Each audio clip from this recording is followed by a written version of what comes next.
Hello, I'm Dave Whitlock. I think I'm a really fortunate person because for the last 50 years I've been fly fishing. I got started when I was 9, and it's always been a love of mine for so many reasons, but I guess it also that it was an aspiration of mine to someday become sort of a professional fly fisherman.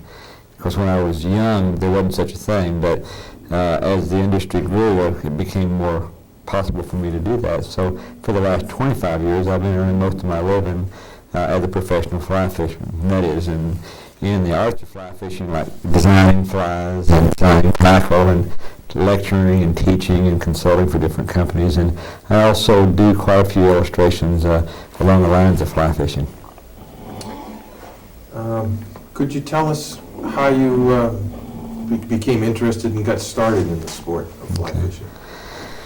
I got started in fly fishing when I was living in Muskogee, Oklahoma, of all places, and my folks were outdoorsmen, but they didn't fly fish. In fact, they really didn't do too much lure fishing, but I was always fascinated by watching other people use artificial lures. And when I read in the pages of Field and Stream and Outdoor Life and those books there, and also my granddad's L.L. Bean catalog about fly fishing, I became immediately infatuated because it seemed to me a really neat way to go out and catch fish, much more than putting a piece of dead bait on a hook and waiting for a bite to come along. So it just immediately, the art form of fly fishing captured my imagination. I guess all of us cherish some of the memories that we have of fly fishing.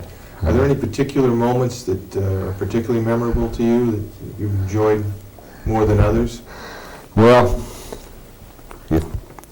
I guess some of the moments, in fly fishing that I've experienced over my lifetime are some of my most pleasant memories. The times when the first few fish I caught on the fly rod, and one time I was so bad because I never really got any instruction when I was a young person particularly, is I used to go out on a particular little lake and stand on a dam, and there was water on both sides of this little dam. And I'd catch sometimes almost as many fish on my back cast as I would my forward cast. And that's not because I was such a great fisherman, it's because I was such a bad caster, and my back cast would go back so far and catch fish behind me. And that's one of the craziest things I think I've ever had happen. I guess because this film is primarily interested in New Hampshire, have you ever fished in New Hampshire? Yeah. I've had some opportunities over the years to do a certain amount of fly fishing in New Hampshire. I was affiliated with L.L. Bean, and from time to time we'd do a school, or we'd come up and fish some of the streams in New Hampshire through the summer months. I guess, though, more than anything else in New Hampshire that captivated me, other than just the opportunity to fly fish, is that the water's there, and the hills and the stream, the scenery and everything is so beautiful. It's so conducive to the sport of fly fishing, where you go out and you maybe don't just try to focus on catching fish, but climbing up a lovely waterfall area in a brook trout stream, or hiking down into a valley or something, and all the wonderful trees and leaves and the valleys and the farms. And that to me always impressed me, that New Hampshire was like a wonderful calendar, and everywhere I fly fished it was just such a beautiful setting. Not so much just the fish, but the beauty of the whole area. Kind of an off-the-wall question. Lee Wolf lived in New Hampshire for a while. Mm-hmm. Did you ever meet up with Lee in his New Hampshire days? Okay. Lee Wolf was one of my real idols. He was a real role model for me. He was somewhat older than I was, and whenever I was a very young person, I used to see Lee, both in movies, but also from time to time I'd see him in the pages of Outdoor Life and the Stream, and he always, to me, epitomized a great sportsman. But where the real role model came in was that I think Lee came closer than any other person to maybe describing or making people understand how special a wild fish was. And that, he coined the statement, a fish is just too valuable to be caught just once. And so a lot of the work that I've done in conservation and fishery management, he served as a role model more than just actually fishing himself. He's a wonderful man for that reason. You are known as quite a conservationist yourself, and I believe that you're actually responsible for developing a nursery system. The Whitlock vertebrate Water box. box, yeah. If you could Yeah. tell us a little bit about that, perhaps. In fact, I think it's used in New Hampshire too, just off the record. But one of the things I guess that talking about Lee Wolf inspired me to do was the value of a wild fish. Also, Ted Trueblood was a real role model in that too, and that they both of them seemed to understand that a wild trout or a wild salmon in a stream is a very special individual. And as civilization, and fishing pressure and pollution began to really deteriorate a lot of our natural, salmon and trout fisheries, we started stocking a lot of those streams with hatchery raised sort of genetically. Let me say it again. Go through the whole thing again? Okay. I meant to say inferior, but I couldn't get it out. Okay. Speaking of Lee Wolf, Lee was one of the people who, as well as Ted Trueblood, another person similar to Lee, they impressed upon me deeply the value of a wild trout or a wild salmon, and that would have naturally reproduced and grown up in a watershed and had learned to cope with all the predation and the extremes of nature. And as civilization began to march across the country, and a lot of our rivers were either polluted or agricultural silt degraded them, etc., we lost a lot of those wild fish. And so, the simple solution was, well, we'll just put hatchery fish in. But hatchery fish are usually genetically inferior when it comes to surviving in an environment. So I had an opportunity to stock a stream in Oklahoma at one time, and I looked into all the different possibilities of which would be the best way, with the limited amount of money we had, to stock trout in that little spring creek. And we were a small club in Oklahoma, 40, 50 members. And I talked to fishery biologists about that. I've got some biological education myself, but not really so much in that type of fishery management. And one of the things they said was that probably the least effective way is to stock adult fish. And that's kind of what I wanted to do, is stock adult fish. Because I thought, well, put the big fish in, they'll spawn, and I got little fish in the stream. They said no, because the fish had a hard time adapting to the predator system and that sort of thing there, and they might not stay there. And anyway, we finally got down to distillation that you could put an egg in the stream. That was the very best way that a trout could be born into the stream artificially and survive and become wild. And I learned about a process through Trout Unlimited that just came out of France. It was called the VBERT box or incubation system, and it was an in-stream incubator. You put 500 trout eggs in, put them into the gravel, approximately where a trout would spawn naturally, and they hatch and the eggs pop out of the box. They're more or less protected until that point. Well, I used that box, and we had good luck with it, except that it had some faults. It wasn't. One of the main things is that it let the eggs hatch pretty well, but it let the little fry out way too soon, and so there was a lot of predation and hazard, stream hazards that killed them. So I developed the box a step further and put an in-stream nursery in it. So the incubator was improved, and then the nursery system, where the little fish, when they fell into a separate nursery chamber.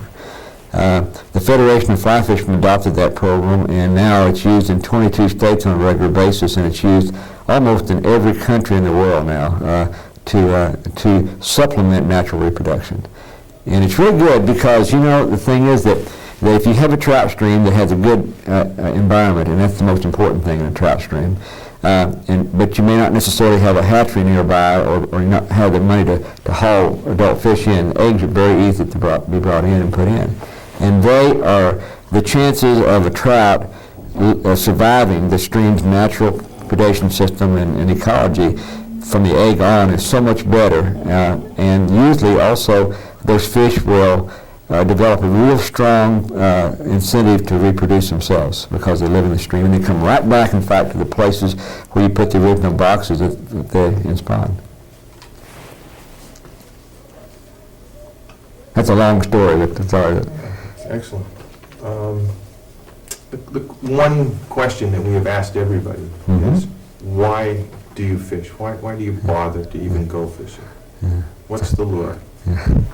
Well, I guess that really why I like to fish, and particularly fly fish, but don't get me wrong, I love to fish anyway. I like any way I can get in the water and come in contact with a fish, I love it. I'm not a purist at all, but fly fishing is my true love. But I think that it allows us, as either a hunter or a fisher, to enter and play a scene in nature that where we're a predator, but we do the least harm with our predation. We can go in and hunt and find a species and make contact with it, physical contact with it, and enjoy the whole environment of being a wild creature ourselves in that environment, but without actually having to necessarily kill something.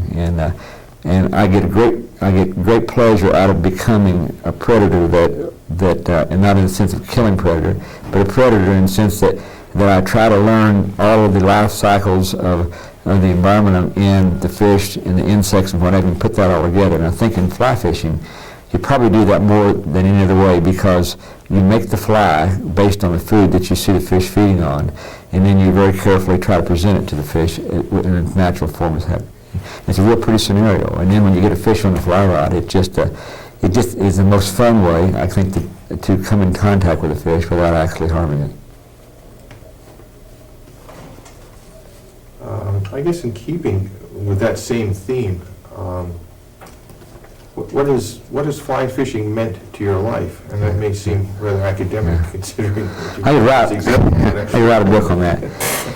You know, I think probably that fly fishing has been probably the most important force in my life, other than maybe my parents, because that when I was born, I had a number of very traumatic problems. I had a real bad spinal injury, then I contracted polio, and then rheumatic fever. And until I was 9 or 10 years old, I was almost an invalid. And I couldn't play sports. It just was hard to me to get around, period. I was in crutches and wheelchairs and braces for a long time. But I got interested in fly fishing because that's something I could do. And that it gave me an incentive to want to get well, and I did. By the time I was into puberty and through my teens, I was almost able to carry on normal activities, and today I'm 100% healthy, and I've got a normal heart. I've got relatively, good physicalness, but fly fishing actually became a lifestyle to me, or a complete form of therapeutic healing for me, and the fact that it did so much for me personally and physically, and now professionally, I have to say that probably it is an incredible influence in my life for that reason. You're certainly responsible for what you're known as a fly fishing, but also as a fly tyer, and you're responsible for a lot of well-known patents. Could you tell us some maybe of your favorite patents and a little bit about their development, maybe? Sure. Yeah. I guess that I'm sort of an artist by heart anyway. In fact, a lot of the work I do in fly fishing, I call it the arts of fly fishing. But I think one of the real wonderful sculpture art forms that a lot of people don't really appreciate is the art of fly tying. And I think probably I enjoy doing that as much as I actually do going out and catching fish. That and painting or illustrating gives me a great deal of satisfaction. But where I've always enjoyed fly tying is that I grew up in Oklahoma, and I didn't have anyone to teach me how to tie flies or how to tie the great traditional patterns. So I just had to kind of devise things that looked like the things that I saw fish eating. And that was really frustrating at first, because that, I was sort of working without skills and knowledge or background, but it eventually became the best thing, because it taught me how to innovate and to create unique flies. And the Dave's hopper and the Whitlock sculpin and the red fox squirrel heron nymph and the most foot hare bug and the Dave's diving frog and all of those flies like that are sort of standards now came from those dilemmas of trying to figure out somehow to create the food forms that I saw. And perhaps if I had been taught by really a skilled fly tyer at the point when I was really impressionistic, I would have never developed that creativity. So, and that's how I do it. And it's always been one of those things that I've never gotten tired of, and I just love to sit down and create in time. I just love it when a fish presents a problem with a certain food and that I don't have an invitation for, and I get to fish for them for a few days and go in and tie a fly and go back out and try it, and I think that's really an exciting thing to do. One thing about fly fishing is that it has its own literature, part of which, of course, you've contributed to. There probably are a few other sports that can claim that type of heritage. Yeah. Could you tell us some of your favorite books or stories, perhaps, along that line? Okay. I was at a meeting one time, and Ed Zern was the master of ceremonies at it. It was a fly fishing meeting. I think it was Theodore Gordon Fly Fishers, and he asked the question in the audience, is there anybody here amongst this group of fly fishermen that are not an author? And that always reminded me, because there's so many fly fishermen who move to write or talk or create some kind of a prose about fly fishing. It's because we all really feel so strongly about it. We want to share that feeling, you know, it just bubbles out of you. And so we've got a lot of wonderful books. One of the things that when I first started fly fishing, Joe Brooks had written a few books, as well as Ted Trueblood, about fly fishing, and those, and also Lee Wolf, and those really influenced me a lot. But the first real break I got into writing books was from someone in the Catskills, Art Flick.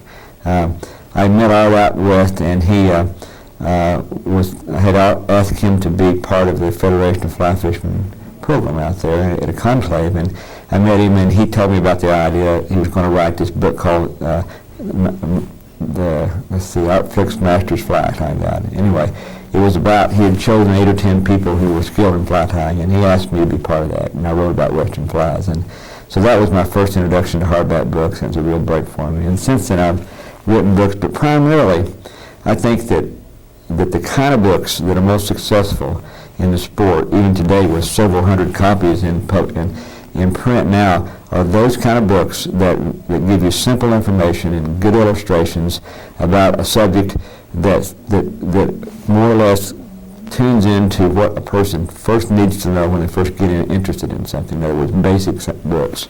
And that's always been my challenge, is to write a book, or write books and illustrate them for the average person rather than the expert, because they're the people who really need that kind of basic information. And I know when I was trying to learn how to fly fish, if I get a book that had too much complication to it, it would, you know, it was just, I wouldn't read it. You know, I'd look at the pictures maybe. If there was no pictures, I'd just throw it aside.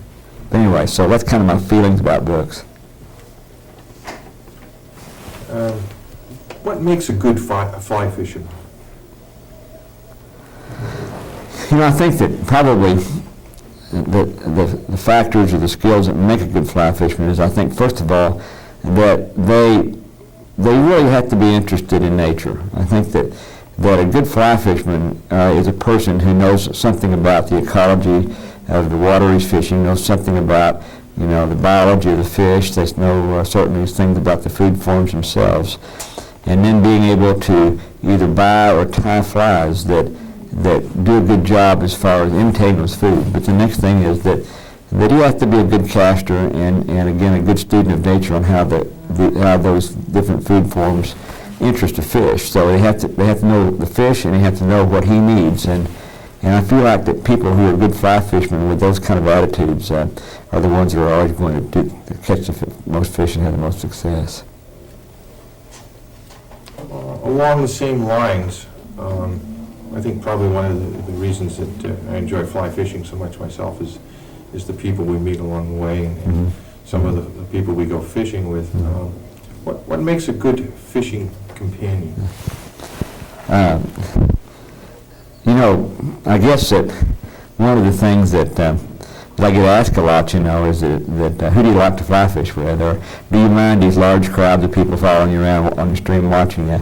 I think fly fishing is a very personal thing, and I don't mind coming to an exposition or to a show or to a school and doing a demonstration for 5 people or 500 people, but when I really go out to fly fish, I want to be alone, or I want to be with someone I care very much for and trust. I don't want to feel in the least bit like I'm competing with anybody or anybody's watching me critically. It's almost like my love life. I just like privacy, and I think that it's just between me and the fish, and maybe someone I can really enjoy being with, because it's my pleasure. It's my, you know, it relaxes me. It takes the tension out of me, and it's something that that I really like to do without a lot of stress or a lot of hoopla. And so quite often I either fish by myself or fish with someone I care a great deal for or trust. Last question. Okay. How do you feel about the future of fly fishing? You know, I think that I was talking to a group of beginning fly fishermen at Paul Fuller's show, and they were essentially all beginners. And I've told them, the first thing I said almost out of my mouth was that today and today's are the good old days, or the good new days of fly fishing, and that is that the sport is really growing by leaps and bounds, both in the technology of it, but also the people themselves that are entering it are a really healthy group because they represent all social and economic groups of people. There's no longer just a specific group of elitist people who are in fly fishing. I think that's really healthy because two reasons. One is that I firmly believe that there's no fish that swims. It's not more fun to catch on a fly rod than the other method, even though I use other methods. And I'm really tickled now to see people doing all kinds of saltwater fishing, catching bass. Lord, years ago when I first started working up in Maine, bass was a 4-letter cuss word, I mean, really. And now they love them up there. In fact, I was in Canada not too long ago, and I did some seminars up there where they paid $15 a person to attend them, and they were overbooked on the bass seminars, and 20 years ago that would never happen. But people now that are learning how to fly fish are really enjoying all kinds of fly fishing, and I think that's the healthiest thing about it, is that we have wonderful instruction, wonderful places to go now, but particularly so many unique species of fish to fish for, and I'm joyed about that. I like to always put a little remark on a book if I have time. Some type of a little thing that kind of gives you a little more Dave Whitlock than just a scribble signature. We were over at the United Fly Tires the other evening, and I was around 12:15 before I got out of the meeting because I was signing books at that point, the time after I gave my slide presentation.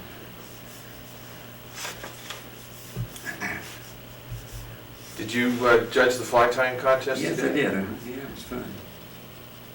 I understand last year an 8-year-old boy won. Yeah. There was only one, I think, junior tied this time today. I guess the other several that were supposed to come in couldn't make it in by the weather, so he kind of won by default. But he was a good tire anyway. He probably would have won one or two categories anyway, I would suspect. But